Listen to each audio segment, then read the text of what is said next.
Hi friends, welcome to Renna வீட்டு சமையல். ரென்னா வீட்டு சமையலில் இன்றைக்கி ரொம்ப சுவையான சிக்கன் கிரேவி தான் பார்க்க போகிறோம். எளிமையான முறையில் ரொம்ப சுவையாக செஞ்சிடலாம்.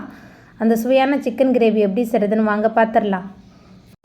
சிக்கன் கிரேவி பண்ணுறதுக்கு ஒரு பாத்திரத்தில் 1.5 டேபிள் ஸ்பூன் அளவுக்கு இஞ்சி பூண்டு விழுது சேர்த்துடலாம். அதுக்கப்புறமா குழம்பு மிளகாய்த்தூள் 3 டேபிள் ஸ்பூன் சேர்க்குறேன். காரமான தனி மிளகாய்த்தூள் 1 ஸ்பூன். சிக்கன் கிரேவிக்கு தேவையான அளவுக்கு கல்லுப்பு சேர்த்துக்கலாம்.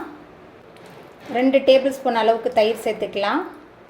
அதுக்கப்புறமா நம்ம மஞ்சத்தூள் சேர்த்து சுத்தம் பண்ணி வச்சுருக்கிற சிக்கன் சேர்த்துக்கலாம். நான் 1/2 கிலோ அளவுக்கு சிக்கன் எடுத்திருக்கேன். சிக்கன் மசாலா எல்லாத்தையும் சேர்த்துட்டு முதல்ல நல்லா கையால் பிசைஞ்சு வச்சிடலாம். நம்ம சேர்த்த மசாலா எல்லாமே இந்த சிக்கனில் நல்லா ஊறி வரணும். நல்லா பிசைஞ்சு வச்சிடலாம். சிக்கன் மசாலா எல்லாத்தையும் சேர்த்துட்டு கையால் நல்லா கலந்து பிசைஞ்சு வச்சுட்டேன். நம்ம சேர்த்த சிக்கன் எல்லாமே மசாலாவில் நல்லா மிக்ஸ் ஆகி வந்துட்டு அதுக்கப்புறமா இதை மூடி போட்டு ஊற வச்சிடலாம். 10 நிமிஷத்துக்கு அப்புறம் பார்க்கலாம். 10 நிமிஷம் ஆகிட்டு நம்ம சேர்த்த சிக்கன் எல்லாம் மசாலாவில் நல்லா ஊறி வந்துட்டு இப்போ நம்ம சிக்கன் கிரேவி எப்படி பண்ணுறதுன்னு பார்த்துடலாம். சிக்கன் கிரேவிக்கு ஒரு மிக்ஸி ஜாரில் பொடியாக நறுக்குன 2 பெரிய வெங்காயம் சேர்த்துக்கலாம். இது கூடவே கொஞ்சமாக கருவேப்பிலை, 2 பழுத்த தக்காளி, 2 டேபிள் ஸ்பூன் அளவுக்கு இஞ்சி பூண்டு விழுது, கரம் மசாலா 3 டேபிள் ஸ்பூன். வெங்காயம், தக்காளி, கரம் மசாலா எல்லாத்தையும் மிக்ஸி ஜாரில் மாற்றிட்டு தண்ணி எதுவுமே சேர்க்காம நல்லா விழுதாக அரைச்சி எடுத்துகிட்டு வந்துடலாம். சிக்கன் கிரேவி பண்ணுறதுக்கு அடுப்பில் பாத்திரம் வச்சுருக்கேன். அதுக்கப்புறமா 4 டேபிள் ஸ்பூன் அளவுக்கு எண்ணெய் சேர்த்துக்கலாம். எண்ணெய் சூடாகி வரட்டும்.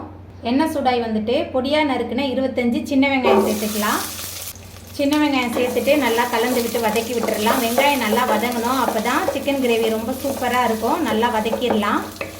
சின்ன வெங்காயம் சேர்த்துட்டு நல்லா கலந்து விட்டு வதக்கியாச்சு. வெங்காயம் நல்லா வதங்கி வந்ததுக்கப்புறமா இதில் கொஞ்சமாக கருவேப்பிலை சேர்த்துக்கலாம்.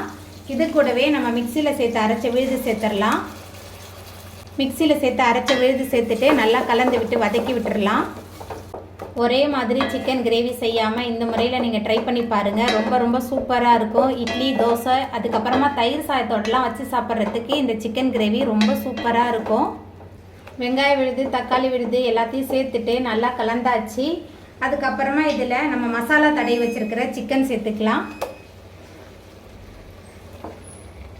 மசாலா தடவி வச்சுருக்கிற சிக்கன் சேர்த்துட்டு நல்லா கலந்து விட்டு வதக்கி விடலாம். மசாலா சிக்கன்லாம் சேர்த்துட்டு நல்லா கலந்தாச்சு. நம்ம ஏற்கனவே மசாலாவுக்கு உப்பு சேர்த்து தான் ஊற வச்சுருந்தோம். அதுக்கப்புறமா இந்த வெங்காயம் தக்காளிக்கு தேவையான அளவுக்கு உப்பு மட்டும் சேர்த்துக்கலாம். உப்பு சேர்த்துட்டு நல்லா கலந்து விட்டுடலாம்.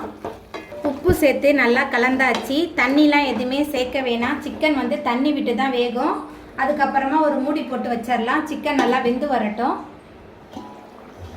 பாருங்கள், குழம்பு நல்லா கொதிச்சு சிக்கன்லாம் நல்லா வெந்து எண்ணெயெல்லாம் பிரிஞ்சு வந்துருச்சு. பாருங்கள், தண்ணிலாம் நான் எதுவுமே சேர்க்கல. சிக்கனில் உள்ள தண்ணியிலேயே இது நல்லா வெந்து வந்துருச்சு. இந்த அளவுக்கு நமக்கு திக்கான கிரேவியும் கிடச்சிருக்கு. அதுக்கப்புறமா இதில் மேலால் கொஞ்சமாக கொத்தமல்லி தழை தூவிடலாம். மல்லித்தழை தூவிட்டு நல்லா கலந்து விட்டுட்டு நம்ம அடுப்பு ஆஃப் பண்ணிடலாம். ரொம்ப சுவையான சிக்கன் கிரேவி ரெடியாகி வந்துட்டு இட்லி, தோசை, அதுக்கப்புறம் சாதம், சப்பாத்தி எல்லாத்துக்குமே கலக்கலாக இருக்கும். இப்போ நம்ம அடுப்பு ஆஃப் பண்ணிடலாம். அவ்வளோதாங்க, ரொம்ப சுவையான சிக்கன் கிரேவி சூப்பராக ரெடி ஆகிட்டு. இந்த சுவையான சிக்கன் கிரேவியை நீங்களும் உங்கள் வீட்டில் செஞ்சு பாருங்கள். இந்த வீடியோ உங்களுக்கு பிடிச்சிருந்தா லைக் பண்ணுங்கள், ஷேர் பண்ணுங்கள், கமெண்ட் பண்ணுங்கள், சப்ஸ்கிரைப் பண்ணுங்கள். அப்படியே பக்கத்தில் உள்ள பெல் பட்டனையும் கிளிக் பண்ணிடுங்க. என்னோடய வீடியோவை பொறுமையாக பார்த்தவங்க எல்லாருக்குமே ரொம்ப நன்றி.